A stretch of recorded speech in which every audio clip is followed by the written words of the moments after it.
Ce document est produit par l'Université Joseph Fourier Grenoble 1 en collaboration avec la région Rhône-Alpes et l'Université numérique francophone des sciences de la santé et du sport.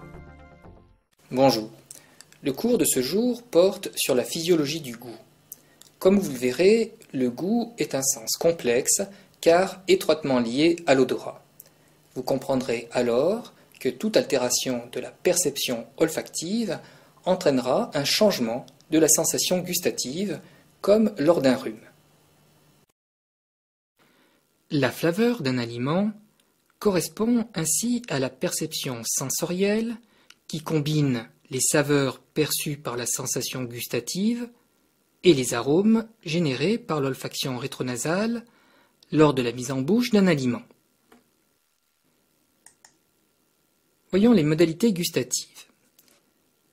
L'homme perçoit 5 saveurs fondamentales: le sucré, l'acide, l'amer, le salé et l'umami, auxquels on ajoute 2 sensations gustatives accessoires, la sensation alcaline et la sensation métallique.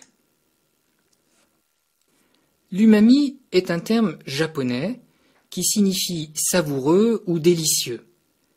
Cette saveur est apportée par le glutamate de sodium qui est utilisé dans la cuisine asiatique comme additif alimentaire. Le goût n'est pas une exclusivité de la langue. Le larynx et le pharynx sont eux aussi dotés des récepteurs du goût. La langue, le pharynx et le larynx perçoivent toutes les saveurs, mais il existe des perceptions préférentielles de certaines saveurs, notamment au niveau des différentes régions de la face dorsale de la langue. Par exemple, la sensation amère est préférentiellement perçue par le tiers postérieur de la langue. Les récepteurs du goût sont des chimiorécepteurs stimulés par des molécules dissoutes dans la salive. La saveur d'un aliment résulte ainsi de la synthèse des 5 composantes gustatives de base, à laquelle se rajoute l'odeur de l'aliment, mais aussi sa texture ou consistance, sa température, voire son piquant. La sensation finale résulte donc de la mise en jeu de chimiorécepteurs, mais aussi de mécanorécepteurs, de thermorécepteurs et de récepteurs de la douleur appelés nocicepteurs, comme dans le cas d'une sauce piquante. Voyons maintenant les récepteurs du goût. Les récepteurs du goût sont des chimiorécepteurs qui sont localisés dans les bourgeons gustatifs. Ces bourgeons gustatifs sont les organes sensoriels du goût. Il s'agit de corps ovoïdes de 50 à 70 microns, composés d'une trentaine de cellules disposées en bulbes d'oignon, avec un pore gustatif externe. Au sein de ces bourgeons, il existe 4 types de cellules. Les cellules basales, les cellules de soutien appelées cellules de type 1 et de type 2, et enfin les cellules réceptrices du goût appelées cellules de type 3. Les cellules de type 3 sont donc les cellules sensorielles des bourgeons gustatifs. Elles possèdent des microvillosités qui atteignent le pore gustatif externe. Le col des cellules des bourgeons gustatifs sont reliés les uns aux autres ainsi qu'aux cellules épithéliales adjacentes par des jonctions étanches. Les microvillosités représentent donc la seule partie du bourgeon exposée au liquide de la cavité buccale. Ces microvillosités portent les récepteurs du goût. Au niveau de leur pôle basal, les cellules sensorielles communiquent avec les neurones gustatifs afférents par une synapse. Chaque bourgeon gustatif est innervé par une cinquantaine de fibres nerveuses et inversement, chaque fibre nerveuse reçoit des influx de 5 bourgeons gustatifs en moyenne, ce qui forme un champ réceptif. Ces champs réceptifs peuvent d'ailleurs se recouvrir. La muqueuse buccale fait l'objet d'agressions répétées, qu'elles soient mécaniques, chimiques ou thermiques. En réponse à ces agressions, les cellules basales des bourgeons gustatifs se renouvellent à partir des cellules épithéliales qui entourent le bourgeon. Ces cellules basales se différencient en nouvelles cellules réceptrices, remplaçant ainsi les cellules réceptrices les plus anciennes, dont la durée de vie est d'environ 10 à 12 jours.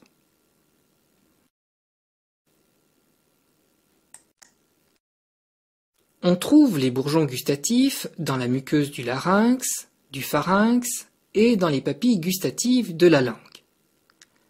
Concernant les papilles linguales, on en distingue 4 types en fonction de leur forme. Les papilles fongiformes, les papilles foliées, les papilles caliciformes et les papilles filiformes.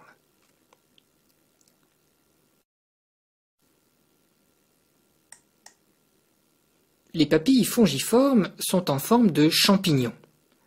Ce sont des structures arrondies, distribuées sur toute la langue, mais plutôt concentrées près de la pointe. Il y a en moyenne 5 bourgeons gustatifs par papille fongiforme, et ces bourgeons sont plutôt situés au sommet de la papille. Les papilles foliées sont en forme de feuilles et sont localisées sur les bords de la langue.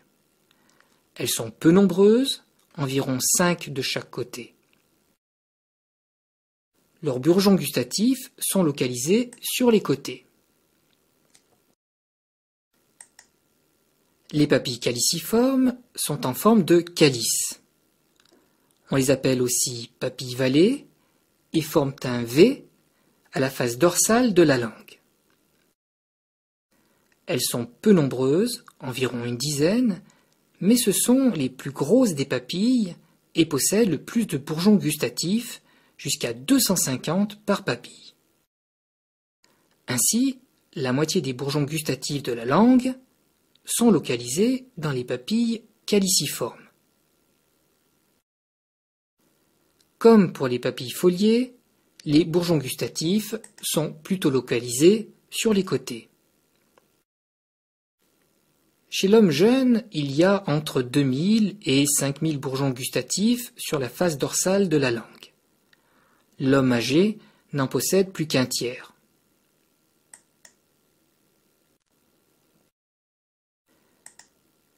Les glandes séreuses, situées à la base des papilles caliciformes et des papilles foliées, sont des glandes salivaires accessoires qui sécrètent de la salive. Cette salive nettoie les papilles et contribue à diluer les substances sapides avant que ces dernières n'atteignent les bourgeons. En ce qui concerne les petites papilles filiformes, elles sont coniques et tapissent la face dorsale de la langue, mais elles ne contiennent pas de bourgeons gustatifs. Elles ne sont donc pas impliquées dans la sensation gustative, mais dans la sensation tactile de la langue.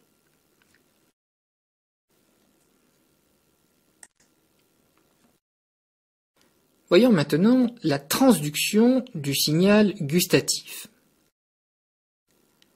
Pour chaque saveur, il existe au moins un récepteur avec un système de transduction spécifique.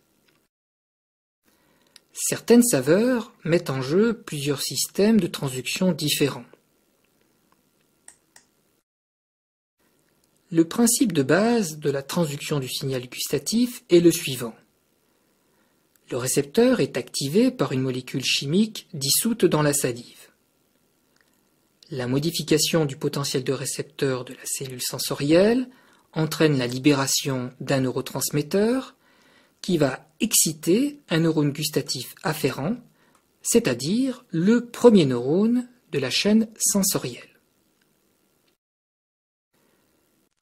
Chaque saveur entraîne une activation spécifique caractérisée par une décharge particulière de potentiel d'action qui ressemble d'ailleurs à un codage Morse propre à chaque saveur et que l'on appelle profil gustatif. Ce profil sera décodé dans les zones du cerveau dédiées à la sensation gustative. La transmission des différentes saveurs vers le cerveau n'emprunte pas les mêmes fibres nerveuses. Sur les 40 fibres de la corne du tympan, qui est une branche du 7e nerf crânien et qui innerve les 2/3 antérieurs de la langue, une dizaine de fibres répondent préférentiellement à la saveur sucrée. Comme vous pouvez le voir, les fibres numérotées 10 à 40 véhiculent plutôt les saveurs salées et ou acides. En revanche, peu de fibres répondent de manière significative à la saveur amère. Cette saveur est préférentiellement perçue par le tiers postérieur de la langue qui est innervé par le 9e nerf crânien.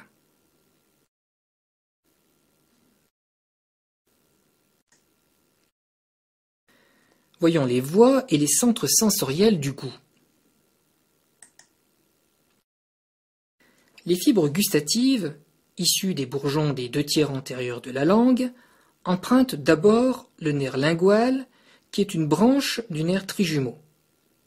Mais rapidement, les fibres gustatives quittent ce nerf et se poursuivent dans la corde du tympan pour rejoindre le nerf intermédiaire de Vriesberg ou nerf 7 bis. En résumé, les 2/3 antérieurs de la langue sont donc innervés par le nerf 7 bis. Les fibres gustatives du tiers postérieur de la langue empruntent le nerf glossopharyngien ou 9e nerf crânien. Enfin, quant aux fibres extralinguales, elles empruntent le 10e nerf crânien, encore appelé nerf pneumogastrique ou nerf vague.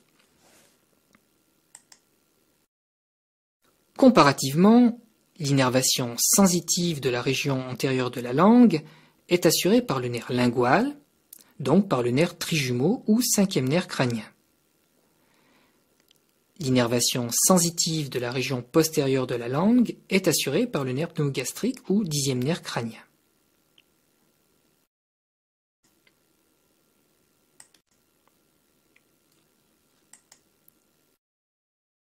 Les fibres gustatives des nerfs 7 bis, 9 et 10 constituent le premier neurone de la voie sensorielle ascendante. Ces fibres se rejoignent dans le bulbe au niveau du noyau du faisceau solitaire. À partir de là, le deuxième neurone poursuit l'ascension sans changer de côté pour se rendre dans un noyau du thalamus homolatéral. Du thalamus, les axones des troisièmes neurones ou neurones thalamo-corticaux se projettent sur une aire spécifique du cortex cérébral dédié à la sensation gustative. C'est le cortex gustatif primaire. Les fibres gustatives se projettent aussi dans d'autres régions du cerveau, notamment pour la mise en jeu de réflexes comme le fait de saliver. Ces projections permettent aussi la mise en mémoire de l'information gustative ou encore de l'associer à une sensation de plaisir ou au contraire d'aversion, ce qui donne une dimension affective et émotionnelle au goût.